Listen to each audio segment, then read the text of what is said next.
Hey everyone, Harris O'Malley from drnerdlove.com. Today, I want to give you the single greatest piece of advice that I can give. This is that one simple trick, that one thing that you can do that will double your online dating success, that will make you the center of attention at any single social gathering you go to, and that will ensure that amazing women are going to flock to you. And honestly, it's incredibly simple. You want to be this guy. At museums, he's allowed to touch the art. He is the most interesting man in the world. You want to be interesting. Now, this doesn't seem like that big of a deal. After all, we all know people who are about as dull as a box of rocks, who seem to be at the center of attention anyway. Isn't that right, Gary? But being interesting is actually a critical part of building attraction. Like I said in my episode about charisma, we prioritize the relationships we have with people who make us feel good in their presence. This means that interesting people are highly desired socially. Interesting people are more charismatic. Interesting people are more memorable. They're more fun to talk to. People want to spend more time with people who are interesting. And frankly, most folks aren't interesting. Let's be real, a lot of people are about as exciting as dry toast, which is why we love interesting people. Unlike the majority of other people out there, interesting folks have drive, they have purpose, they have passion. They do the things that other people wish they did and know the things that other people would love to know. Of course, this makes it sound like being interesting is all about being the coolest dude in the room. Of course, this makes it sound like being interesting is all about being the best at something or having the coolest stories or experiences, which is a mistake. People tend to vastly overestimate what it takes to be interesting. They think that being interesting is all about the extremes. So, if you're not a bear-punching astronaut who plays poker with supermodels and races vintage Italian sports cars, then you ain't shit, buddy. But that's not the case. You don't need to be the most interesting man in the world. Really, you just want to be the most interesting man in the room. And the first step to that is very simple. You want to live a life that's worth talking about. Let's be real here. Most people are pretty lazy. We do the same things day in, day out. Get up, go to work, come home, watch some TV, pass out, wake up the next day, repeat. Interesting people lead interesting lives, and they do the things that other people don't. So, hey, what did you do this weekend?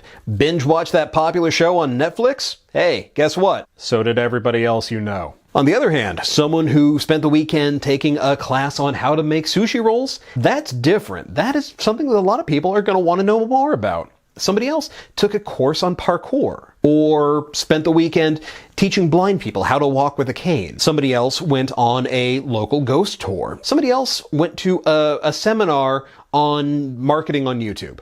It doesn't take much to be interesting. You just have to be willing to break out of your routine and do something that's out of the ordinary for you. Take a chance. Maybe you'll roll the dice and go see a band play that you've never heard before. Maybe you'll take a class at the gym. Maybe you'll take up boxing because you've always been curious.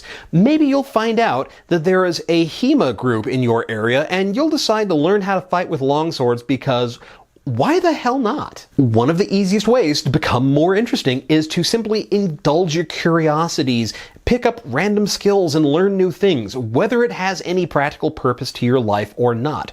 Hey, why not learn how to pick locks? Why not learn how to throw cards like Ricky Jay just because you thought it might be cool? If you're not sure what to do or where to start, then simply follow your curiosity and say yes to whatever opportunities come up. Get on meetup.com, browse Eventbrite, get a copy of your local alternative weekly paper, and just see what's going on in your area this week. And then if anything even slightly tickles your fancy, give it a shot. Why not take that behind-the-scenes tour of the zoo? Why not go take that class on cooking French cuisine or attending that whiskey tasting at your local liquor store? If you're even vaguely interested, give it a try. If there's not some reason why you can't, not won't, can't, whether it's you're allergic to elephants or you're due in for surgery that day, then say yes and see what happens. Even if it's not your newest and greatest passion, you'll still benefit from it. You will be talking with people who you would otherwise never encounter. You'll expose yourself to new experiences and collect new stories. In fact, most interesting people live by the mantra of always err on the side of adventure. All of my best stories and experiences come from the times when I overrode that part of me that thinks that roughing it means the Wi-Fi is slow and doing something unusual. Indoor skydiving? Hell yeah! Exploring a ruined temple in the jungles of Cambodia? I got my passport, let's go check this out. Going to a swing dance being thrown by World War II veterans? Not only am I down for this, let's take this another step further and dress up like we're in Swing Kids. Go to an S&M party at the local dungeon? Even if I end up bored out of my skull, I went to an S&M party and I was bored. That is a story in and of itself. You want to ask yourself, does this seem like it would lead to a story that I could tell later? If yes, then you want to give it a try. Will this force you to get out of your comfort zone? Then you definitely want to give it a try. The more that you're willing to take a risk and try something new, the more interesting you'll be. And yeah, not everything is going to be this amazing, life-affirming, eat, pray, love kind of experience. Some things are going to be a little bit weird. Some things are going to be a little bit uncomfortable. But the fact that you tried something new and things didn't go great makes you more interesting. My worst dates, for example, all gave me great stories. Yeah, I'm never going to see this person again. The date was awful. But now I've got a story about how she and I were running around downtown trying to track down her coke dealer. Yeah, the date was awful. I'm never going to see this person again. But now I've got a story about how I was downtown with my date, running all over the place trying to track down her coke dealer. True story. Did you do something that blew up in your face, metaphorically or literally? Then congratulations. You're now more interesting than a lot of the people you know. Not only because you've had this experience of it going badly, but because you did something new. This is an experience a lot of people simply aren't going to have. Once you've committed to adventure and are open to possibility, then you can find fascinating experiences anywhere, even in your hometown. It's easy to think that everything is dull and boring when you're stuck in the same rut. But looking around, being an active observer and participant in your life means that you can find experiences and stories and adventure anywhere, even in the most mundane of places. Whether it is witnessing an exorcism in the Barnes & Noble, or that time you were at your coffee shop and some dude walked in wearing a broadsword. But hey, these are all pretty big lifestyle changes. And you got a party coming up this weekend. What can you do right here, right now to be more interesting and be the life of the party? Easy. You really want to engage and cultivate your intellectual curiosity. Most people never deviate from the mainstream. They watch the blockbuster movies, they listen to the most popular music, they play the most popular games. Want to be more interesting than them? Then pay attention. Find the new, the fascinating, the unusual. Interesting people have information that other people don't, and they know how to share it in engaging ways. So, fall in love with learning things, not just cramming your head full of fun facts right before the party, but simply learning things because you're curious and you want to know more. For example, don't just passively absorb the news. Do a deeper dive. Find out more about it. Hey, Prince Harry got engaged to an American actress. The last time this happened, it was 1937, and King Edward abdicated the throne in order to marry a divorced American heiress.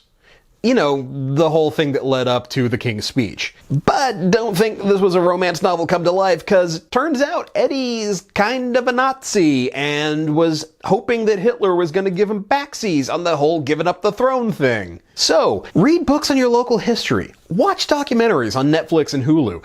Go see a movie that you would never watch otherwise. Binge on back episodes of Planet Money and Radiolab. Go watch Scam School or Modern Rogue. But remember, being interesting is about more than just knowing stuff. It's about connecting with people, sharing with them, engaging with them. You're not just rattling off random trivia. This gets kind of boring really quickly. You want to anchor this knowledge, make it relevant to the audience. They may not necessarily dig the things that you do, but that doesn't mean it can't be interesting. They may not share your love of, say, the pre-Raphaelite Brotherhood, but everybody can understand the emotional connection behind it. Find that common ground, the reason why you love something, and that can make anything interesting. Let's say that you spent your weekend going to a post-apocalyptic zombie LARP.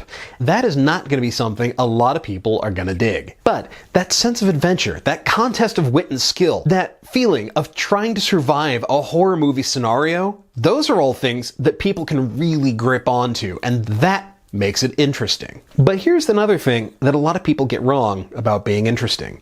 It's not about being the center of attention and bowling people over with how cool you are. In reality, interesting people don't do all the talking. In fact, they tend to follow the rule that interested is interesting. After all, anybody can sit there and just low-key rattle off all the cool things they've done or all the cool people they know, and quite frankly, it's kind of annoying. Name dropping's not cool. Bobby De Niro taught me that. Interesting people show interest in others. They know that other people have stories and they want to hear them. This is why they don't ask the boring surface questions. They want to know things about the other person. What do they think? How do they feel? What is the craziest thing they've ever done? What is the most bizarre thing they've ever put into their mouth? What are they passionate about? You don't want to try to outcool the other person. In fact, you actually want to find people who are more interesting than you. Those are people that you want to cultivate in your life. After all, interesting people tend to know other interesting people, and that makes them more interesting. Don't settle for the standard. Take your first date out to race go-karts. Go learn how to scam free drinks from strangers at bars. Find your stories. Find your experiences. The more you err on the side of adventure, the more you experience, the more interesting you become. And that makes you more desirable. Stay interesting, my friends. Hey, thanks for checking out the latest video. You've heard some of the stuff that I've done, so now I want to know about you. What are some of the cool or interesting things that you've done? Tell me your stories in the comments below. If you have a short dating question or a topic you'd like to hear more about, hit me up. Either share your question in the comments or write to me at doc@drnerdlove.com with "for YouTube" in the subject header. And hey, I've got books about dating, about relationships, about how to be a more attractive, desirable man. Check them out. Links to buy them are in the show notes below. And if you do me a huge solid and leave a review for them on Amazon and Goodreads. It's a huge help. If you've been enjoying the episode, smash that thumbs up button. Let me know. If you've really been digging the channel, if you feel like these videos have been really helping you and you've been getting a lot out of them, then consider becoming a patron at patreon.com/drnerdlove. Even $1 a month is a huge help. And as always, follow me on Twitter at @drnerdlove. Join the Facebook page at facebook.com/drnerdlove. Smash that logo to subscribe. Check out my other videos. And I will be back with you next week with more tips about love, sex, and dating. Later.